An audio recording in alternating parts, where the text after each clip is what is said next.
Assalamualaikum warahmatullahi wabarakatuh. Nama saya Putri Indah Lesari dari kelompok 9 bersama saudari Rifda Nur Azmi akan membahas tentang keseimbangan pasar atau fungsi keseimbangan. Yang pertama, saya akan membahas tentang fungsi linier. Fungsi linier adalah suatu fungsi yang sangat sering digunakan oleh para ahli ekonomi dan bisnis dalam menganalisa dan memecahkan masalah-masalah ekonomi. Hal ini dikarenakan bahwa kebanyakan masalah ekonomi dan bisnis dapat disederhanakan dan diterjemahkan ke dalam model yang berbentuk linier. Yang kedua, fungsi keseimbangan atau keseimbangan pasar adalah pembentukan harga keseimbangan di mana permintaan dan penawaran berada pada titik yang sama. Pasar suatu macam barang dikatakan berada dalam keseimbangan atau equilibrium jika jumlah barang yang diminta sama dengan jumlah barang yang ditawarkan. Secara matematik dan grafik, itu digambarkan dalam persamaan QD sama dengan QS. Keseimbangan pasar memiliki peran yang sangat penting untuk mengendalikan harga, sehingga tidak akan terjadi harga yang terlalu tinggi ataupun terlalu rendah.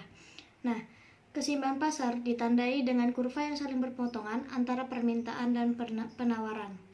Beberapa hal tentu mempengaruhi terjadi proses dalam pembentukan keseimbangan pada pasar. Keseimbangan tersebut akan terjadi dikarenakan beberapa hal yang menjadi pengaruh pada market. Di antaranya sebagai berikut. Satu, yaitu penjualan menyediakan barang sesuai permintaan.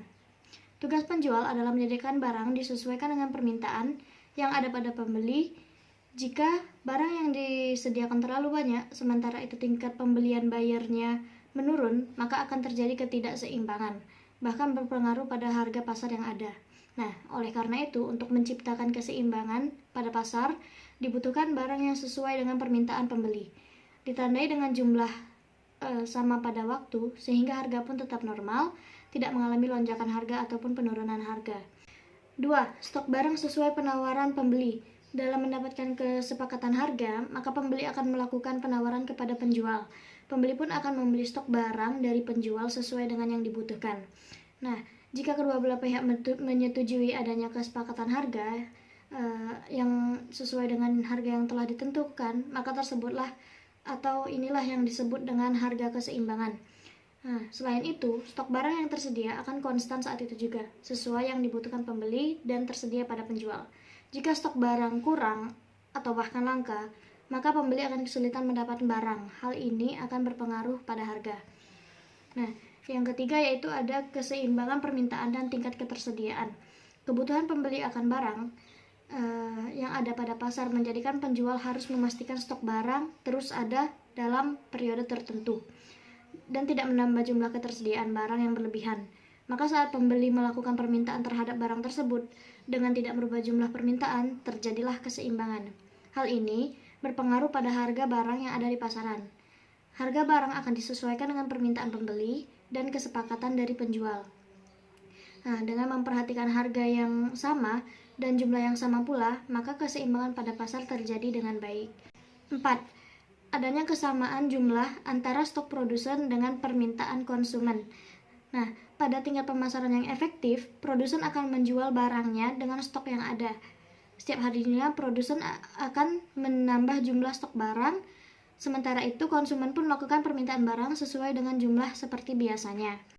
Jika hal ini terjadi secara terus-menerus, artinya keseimbangan pada pasar sedang berlangsung.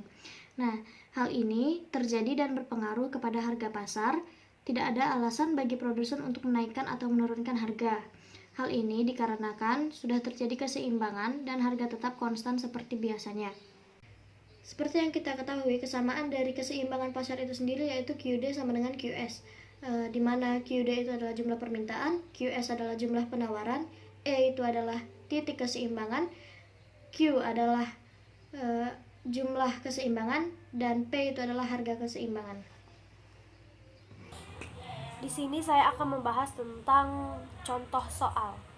Contoh soal yang pertama, fungsi permintaan ditunjukkan oleh persamaan QD sama dengan 10 min 5 dan fungsi penawarannya adalah QS sama dengan min 9 ditambah 9P. Berapakah harga dan jumlah keseimbangan yang tercipta di pasar?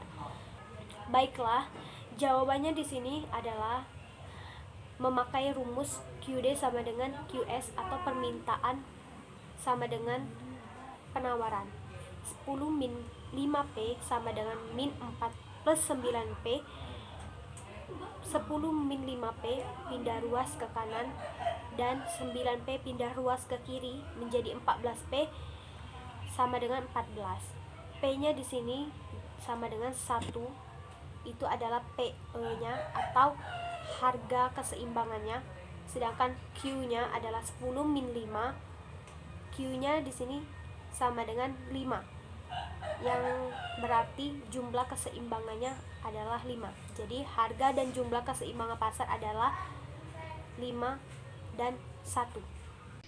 Baiklah, saya akan menjelaskan mengenai contoh soal nomor 2. Di sini diketahui bahwa fungsi permintaan P sama dengan 10 min Q, sedangkan fungsi penawaran P sama dengan 3 plus 0,25 Q. Yang ditanya di sini adalah PE dan QE-nya.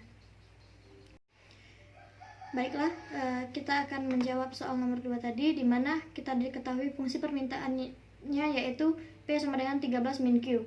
Nah, maka kita harus mencari Q dengan cara memindahkan ruas yang telah kita ketahui tadi, sehingga mendapatkan hasil Q sama dengan 13 min P. Begitu juga dengan fungsi penawaran. Ketika diketahuinya itu P atau harga, maka di sini diketahui bahwa P sama dengan 3 plus 0,5 Q. Ketika kita mencari Q atau jumlah dari keseimbangan itu sendiri, maka ini harus dipindahkan ruasnya sehingga mendapatkan hasil min 12 plus 4P. Mengapa kita harus mengubahnya menjadi Q? Yang awalnya diketahuinya P, kita ubah menjadi Q karena balik lagi dari persamaan keseimbangan itu sendiri adalah QD sama dengan QS. Maka kita harus mencari Q-nya terlebih dahulu.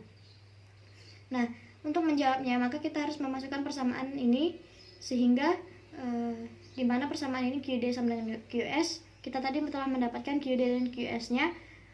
Kita masukkan bahwa 13 min P sama dengan min 12 plus 4P.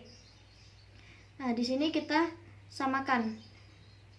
Sehingga 13 plus 12 itu dapatnya 25. 4P plus P sama dengan 5P, sehingga P didapat menjadi 5. Nah, untuk Q kita langsung masukkan salah satu dari fungsi ini, kita ambil dari fungsi permintaan yaitu Q sama dengan 13 min P. Karena P nya telah kita ketahui, itu langsung kita dapatkan 13 dikurang 5 sama dengan 8. Jadi PE nya 5 dan QE nya 8. Nah, dari jawaban yang kita telah dapat tadi, di mana PE-nya sama dengan 5 dan QE-nya sama dengan 8, untuk mengetahui jumlah keseimbangan dapat memasukkan salah satu fungsi itu dengan memasukkan nilai P-nya. Tadi kita telah mendapatkan bahwa nilai P-nya itu adalah 5. Nah, di sini kita ambil yang QD sama dengan 13 min P. QD sama dengan 13 min 5.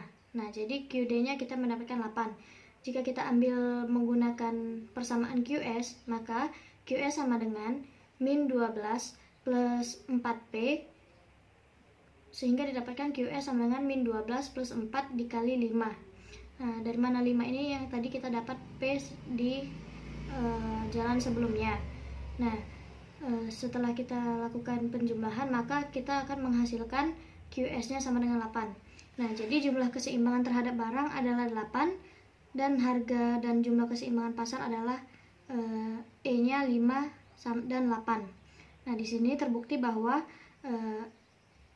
kembali lagi ke persamaan keseimbangan pasar yaitu QD sama dengan QS. Nah, QD-nya 8, QS-nya 8. Ini adalah sebuah pembuktian bahwa persamaan itulah yang menunjukkan bahwa terjadinya keseimbangan pasar di jumlah barang 8. Demikian penjelasan dari kami. Apabila ada kekurangan kami mohon maaf.